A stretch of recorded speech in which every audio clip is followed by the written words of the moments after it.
What's going on, everyone? This is Kevin here, coming at you with my review of the Motorola Moto G Power 2025. So without further ado, let's get started.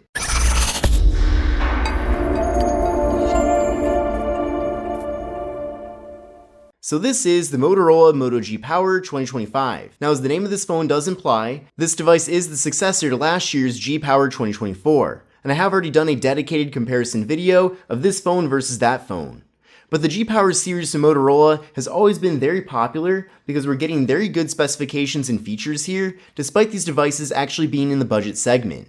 And definitely with the 2025 model of the phone, it does live up to that reputation. And this device truly is affordable. In fact, it has an MSRP of just $299, and I'm pretty sure right now you can get the phone for even less than that. And if you want to get the phone through a carrier, you might even be able to get it for free if you're switching in from another carrier. So I definitely recommend looking to see all your various options if you really want to get the Moto G Power 2025.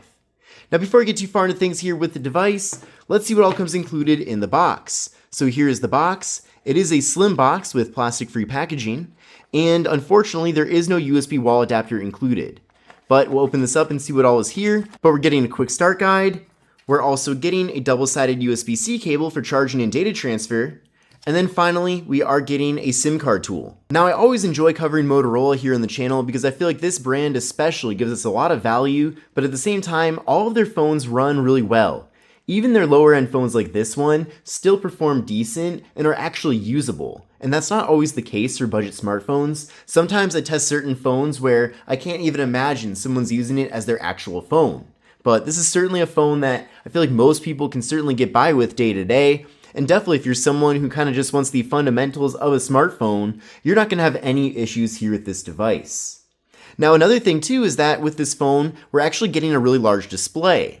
Now, oftentimes people expect when they're not spending a lot of money on a phone that the compromise is that the display is going to be small or even look bad, but that's not the case here. So with this device, we're getting a 6.8-inch display panel. It does feature Corning Gorilla Glass 5, so that does make the display extra durable, which is especially impressive for this phone being a budget option.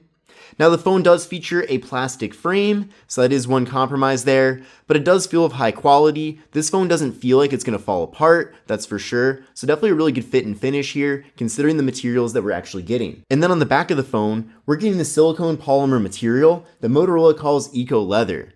So I really like it a lot. I like the color of this phone as well. I think this blue color looks really cool. But this material is great because not only does it feel like leather, but also it allows the phone to pretty much stay in your hand and give you a nice grip of it. Whereas I've used other phones in the past where I feel like they're constantly sliding out of my hand, and that's certainly not something that you necessarily want with your smartphone. And then also, since this phone does have a matte finish on the back, it's not going to be picking up fingerprints, so it's another bonus as well. I feel like whenever I use phones with a glossy back, it's always covered in fingerprints, and I find it really annoying to have to constantly be cleaning the phone. Now, getting back to the display panel here on the device, this display is IPS LCD, but we're getting a 120Hz refresh rate here with the phone. So a super fast and smooth refresh rate, that's definitely a nice premium feature. Now, this display is also 1080p, we're getting a PPI of 385, we're getting a 20:9 aspect ratio, and we're getting an 87.2% screen to body ratio. So the bottom bezel here is a little bit thicker than the other bezels, but overall I would say, especially considering that this is a budget smartphone, we are getting small bezels here with the device. And the device really does feel a lot more premium than it technically is. Especially if you put a case on here, it's probably going to be pretty hard to even distinguish at first at least the difference between this phone and one that's a lot more expensive. So good job Motorola with that. Now up top here, there is a hole punch for the front-facing camera, and that front camera is 16 megapixels. Now stay tuned for later on in the video, as I'll be showing you a variety of different photo and video samples from all the various cameras here on the Moto G Power 2025. But the cameras are surprisingly capable for this phone being in the budget segment.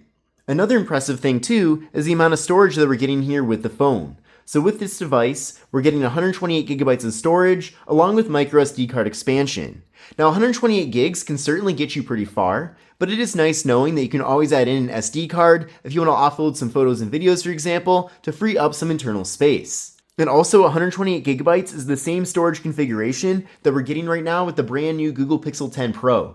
So the fact that that phone is like 3 or 4 times the price of this device, but has the same base storage configuration, really says a lot about the kind of value we're getting here with the G Power 2025. Another nice surprise with this phone too is that we're actually getting wireless charging. So with this device, we're getting up to 15-watt wireless charging. So that's already really incredible. I love that we're starting to see more and more affordable smartphones that have wireless charging. And if you do want to put a MagSafe case on this device, for example, then you actually could use, in theory, MagSafe with this phone. So that's also really convenient because I really like MagSafe and I use it with any device that works with it. So that really goes for any device with wireless charging. I've even seen people take a Galaxy S10 and put a MagSafe case or even a charging ring on the back of the phone, and then they are actually able to use MagSafe. But I'm just pointing out here that that is an option that you can do with this device. So that's something worth considering. Now also with this phone, we're getting a side-mounted fingerprint sensor. So we'll give it a try right now.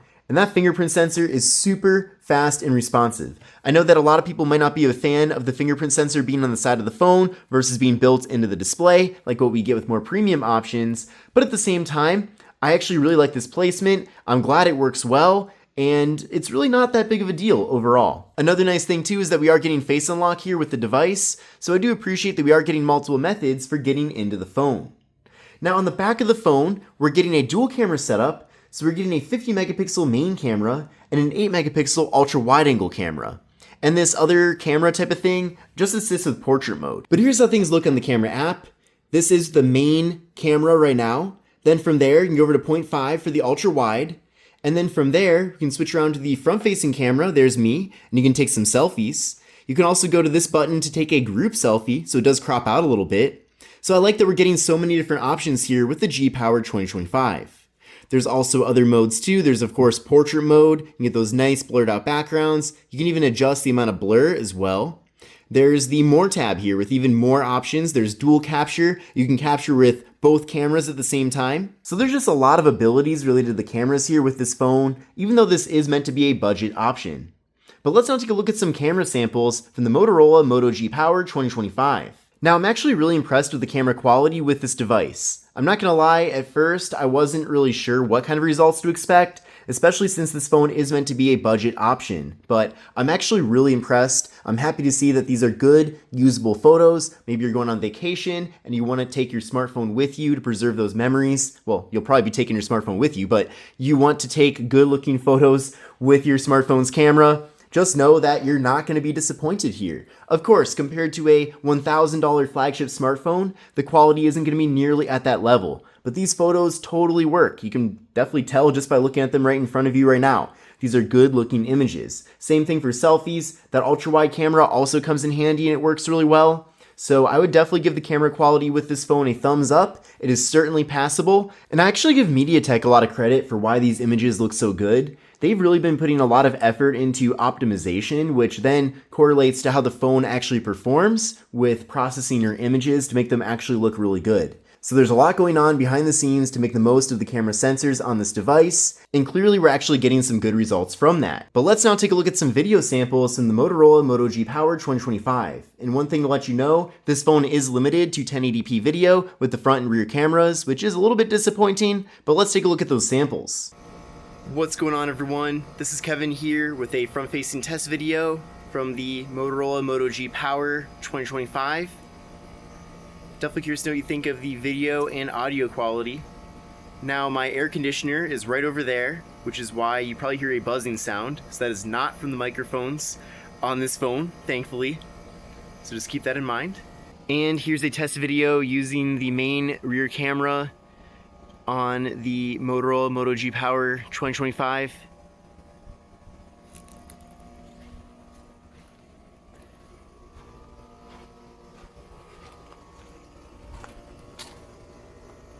And we have very quick autofocus in video mode, which is always a great thing.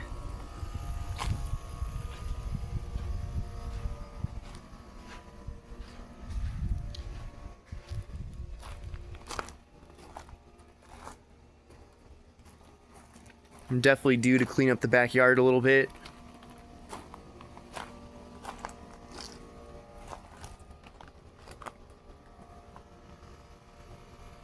And here's a video using the ultra-wide camera on the Motorola Moto G Power 2025.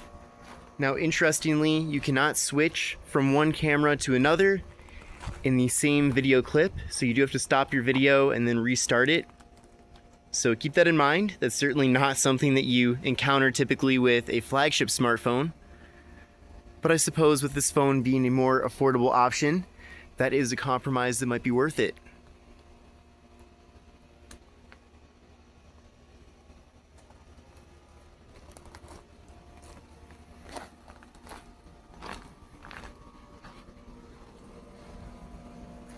Now internally with this device, we're getting 8GB of RAM paired up with the MediaTek Dimensity 6300 processor. Now overall, that configuration has actually been really good. This phone runs nice and smoothly, it doesn't get too hot, I definitely appreciate that. Now I did do a benchmark test using Geekbench 6, and I'll show you the scores in that test right now. But I got a single core score of 791 and a multi-core score of 2115. So those aren't necessarily some of the best scores ever, that's for sure, but for a phone that's under $300, I actually feel like that's a pretty decent score. So what I recommend doing is running this test on your current phone and then compare your scores to these scores to see if this phone is actually going to be a real upgrade for you. Now with this device, we're getting a very large 5,000 mAh internal battery. What's funny is that the Moto G Power series originally started by giving us really big batteries, which this is certainly a big battery, but it's actually pretty similar to other phones being offered by Motorola. So it's not like you're uniquely getting a extra large battery by going with the G Power 2025, but at the same time, it's still a big battery. And charging does max out at 30 watts, which is actually pretty decent. They have other phones such as the Motorola Edge that offers 68 watt fast charging, so this is nowhere near that level. But at the same time, 30 watts will still charge a 5,000 mAh battery pretty quickly. And then with this phone, we are getting Android 15 out of the box with Motorola's take on Android. And then with that, we are getting a guarantee of 2 major Android software updates. Now this phone also features stereo audio, which is nice. We're getting NFC. We're also getting an IP68 and 69 dust and water resistance, which means this phone can actually encounter high pressure jets and can be underwater for up to 1.5 meters for up to 30 minutes. So definitely some nice specifications there that for a long time, you would not find those with a phone in the budget segment. So I really do appreciate that. Super affordable. So anyway, I just wanted to make this quick video about US Mobile and this deal that's being offered. They did not reach out to me to make this video. I just thought. So the video viewing experience on this device is really awesome for multiple reasons. So having this really big display makes things extra immersive, but the speakers actually get really loud as well. So I definitely appreciate that. So if you are someone who likes to watch a lot of videos on your phone or just do other things such as browsing the web or going on social media, you're gonna have a good experience with this device. Now I already talked quite a bit about the build materials of this phone, but let me give you a tour of the hardware. So on the right side here, we have volume up, volume down. We've got the power button, which is also the fingerprint sensor. We've got a microphone here too. Then up top here, we have another microphone. On the bottom of the device, we've got another microphone, a 3.5mm headphone jack. So yes, this phone does have a headphone jack, a USB-C port for charging and data transfer, and the main speaker. Then on the left side of the phone, we have just the slot for the SIM card and micro SD card, and that's pretty much it. So overall, this phone does have a pretty simple design to it. But this concludes my review of the Motorola Moto G Power 2025. I'm definitely curious to know what you think, and if you enjoyed the video, definitely give it a thumbs up. But that's all for today, and I'll see you in the next one. Take care and have a great rest of your day.